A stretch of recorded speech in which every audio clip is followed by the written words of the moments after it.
নমস্কার বন্ধুরা, শিল্পী মোটিভেশনে আপনাদের সবাইকে স্বাগতম। শুরু করছি আমার আজকের গল্প। পায়েসটা ফুটে উঠতেই ওভেনের নবটা বন্ধ করে দিলাম। নতুন গুড়ের একটা মিষ্টি গন্ধ ছড়িয়েছে সারা ঘর জুড়ে।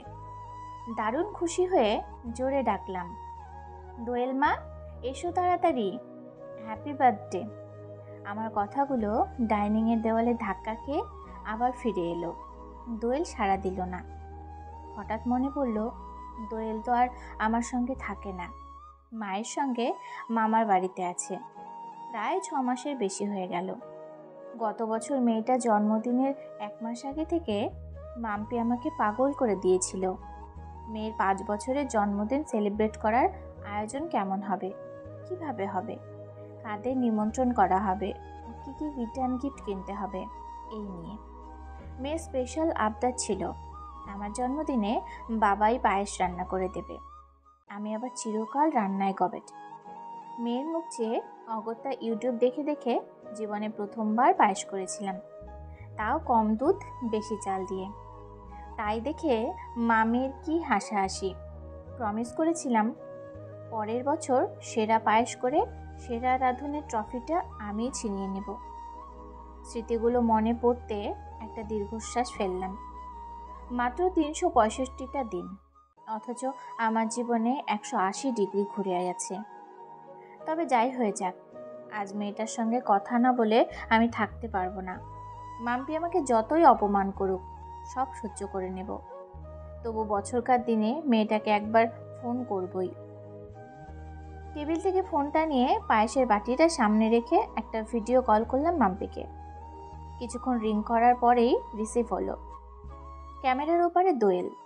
মাম্পি হয়তো বুঝতে পেরেছিল আজকের দিনে আমার ফোন আসবে, তাই একেবারে মেয়েকেই বসিয়ে দিয়েছে।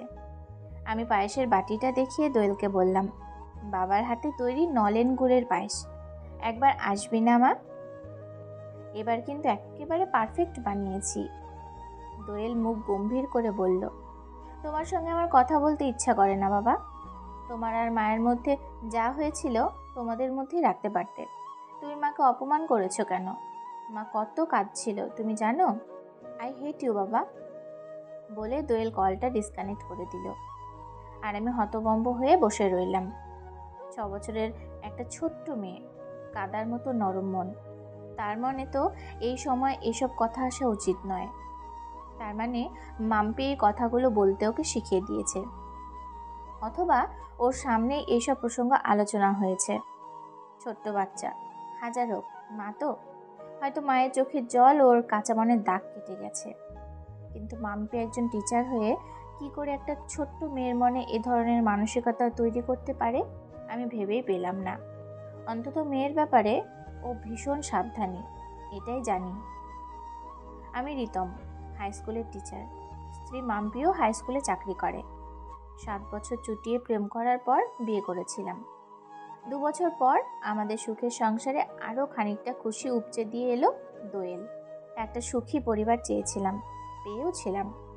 কিন্তু জীবনে সবসময় সব কিছু হয়তো ঠিক থাকে না। ঠিক 1 বছর আগে থেকে সমস্যা শুরু হলো।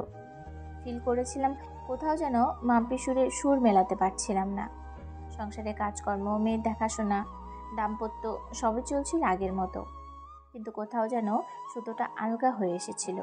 বুঝতে পারছিলাম, কিন্তু বলতে অস্বস্তি হচ্ছিল। তাই আমারই হয়তো ভাবার ভুল মনে করে তেমন গুরুত্ব দেইনি। ভেবেছিলাম দুরন্ত মেয়ের ঝক্কি ঝামেলা, স্কুল, পরীক্ষা, সংসার সবটা নিয়ে শারীরিক মানসিকভাবে বড্ড ক্লান্ত মনে হয়। মানুষের মাঝে মধ্যে নিজস্ব স্পেসটাও জরুরি। খোলামেলা আলোচনা করতে চেয়েছিলাম, কিন্তু সব ঠিক আছে তুমি ভেবো না বলে যখন মাম্পি আমাকে নিশ্চিন্ত করলো, তখন আর দুবার ভাবিনি। অথচ বুঝতে পারিনি আমার সংসারের চৌকাঠটা অজান্তে ঘুণ পোকায় একটু একটু করে খেয়ে ফেলছে। এমনভাবে ভুয়ো করে দিয়েছে যে চৌকাঠ হয়তো আর কখনোই পেরোনো সম্ভব নয়। যখন টের পেলাম অনেক দেরি হয়ে গেছে। সেদিন রবিবার ছিল। মাসে 2টো রবিবারে সাধারণত মাম্পি পার্লারে যায়। সেদিন ফোনটা বাড়িতে রেখেই বেরিয়েছিল। হঠাৎ দেখলাম ওর কলিগ সুরজিতের ইনকামিং কল। অন্যের ফোনে হাত দেওয়া অপছন্দ বলে প্রথমটা রিসিভ করিনি, কিন্তু ক্রমাগত কল আসছে দেখে কোনো ইমার্জেন্সি মনে করে রিসিভ করলাম। আর রিসিভ করতেই সুরজিতের বদলে ওর ওয়াইফের গলা। ওর ওয়াইফ মালিনী আমাকে যা বলল তা শুনে আমার পায়ের নিচের মাটিটা কিছুক্ষণ যেন দুলে উঠল। সুরজিতের স্ত্রী মালিনীর কথায় 1.5 বছর আগে থেকে সুরজিৎ আর মাম্পির সঙ্গে একটা ঘনিষ্ঠতা তৈরি হয়েছে, যেটা ওদের ভালো বন্ধুত্বের থেকেও খানিকটা গভীর। সুরজিৎ মালিনীকে অকপটে এই সম্পর্কের কথা বললে প্রথম মালিনী আপ্রাণ চেষ্টা করেছিল স্বামীকে এই সম্পর্ক থেকে বের করার জন্য। মাম্পিকেও নাকি অনেক বুঝিয়েছিল, কিন্তু কোনো কাজ হয়নি। এরপর স্কুল এক্সকারশনে তাকিতে গিয়ে ওদের বেশ কিছু ঘনিষ্ঠ মুহূর্তের ছবি মালিনীর চোখে পড়ে সুরজিতের ফোনের গ্যালারি থেকে। আমার তখনও মালিনীর কথা পুরোপুরি বিশ্বাস হচ্ছিল না। আমার হোয়াটসঅ্যাপে ছবিগুলো পাঠাতে বলি। বিশ্বাসভঙ্গের যন্ত্রণায় বোধহয় নিজেকে সামলাতে পারিনি। না হলে যে মানুষ নিজে সোশ্যাল মিডিয়া থেকে এতটা দূরত্ব বজায় রাখি, ব্যক্তিগত জীবন কখনোই পাবলিক করা পছন্দ করি না। আমি কি করে মুহূর্তের আগে যন্ত্রণায় ছবিগুলো আপলোড করে পুরো ঘটনাটা লিখে পাবলিক করে ফেললাম। আজও ভাবি, মুহূর্তের উত্তেজনায় কাজটা কি ঠিক করেছিলাম, নাকি এত বছরের বন্ধু সঙ্গীর সঙ্গে খুব অন্যায় করেছিলাম।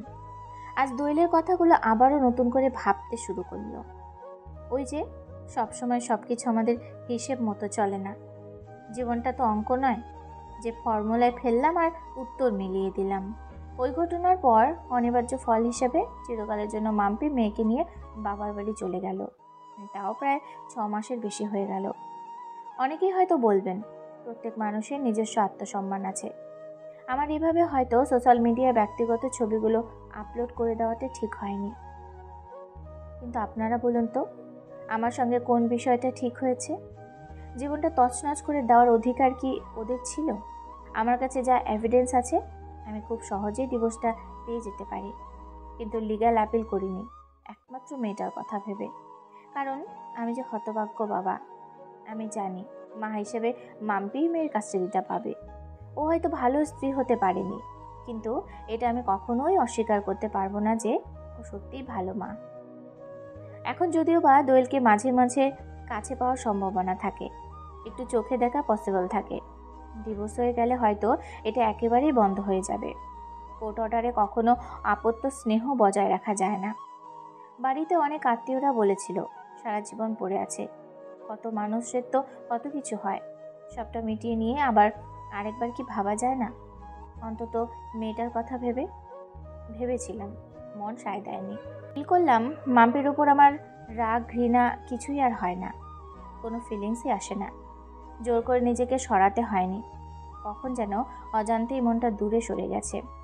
যখন ছিল খুব জড়িয়ে সরিয়ে ছিল, যখন গেছে তখন একেবারেই মরে গেছে।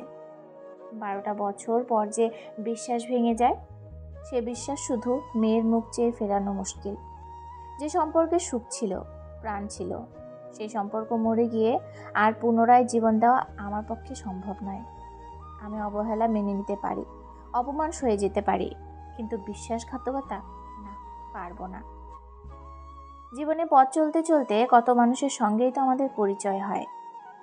বিশেষ কোনো মানুষকে আমাদের কখনো কখনো ভালো লেগে যায়, কিন্তু ভালো লাগাটা কেন ওটুকুতেই সীমাবদ্ধ করা যায় না? প্রায় 1 যুগ সঙ্গে থাকা মানুষটাকে দুদিনে ছুঁড়ে ফেলতে আমাদের কেন বুক কাঁপে না? এত ধৈর্যের অভাব, এত লালসা, এত তাড়না কিসের? কেন ভাবি না এক মুহূর্তের ভুলের মাসুল সারা জীবনের জন্য কতগুলো মানুষকে গুনতে হবে? সুখ দুঃখ মাথায় নিয়ে উল্টো দিকের মানুষটা যদি লয়াল থাকতে পারে, আমি কেন পারি না? সবাই বোধহয় ঠিকই বলে, হাতের ওপর হাত রাখাটা সহজ হলেও হাতে হাত রেখে হেঁটে যাওয়াটা অত সহজ নয়। সবাই ভার বইতে পারে না, কেউ শুধু গড়তে আসে, আবার কেউ শুধু ভাঙতে আসে, আবার কেউ নিজে হাতে সুন্দরভাবে গড়েও সবটা বিচ্ছিরিভাবে তছনছ করে দিয়ে চলে যায়। সবচেয়ে কষ্ট দেয় শেষের জন, না জীবিত, না পুরোপুরি মৃত, না গোটা না ভাঙ্গা, একটা কঙ্কালের মতো সম্পর্ক নিয়ে বেঁচে আছি। এক হতভাগ্য বাবা। কি করা উচিত বলুন তো?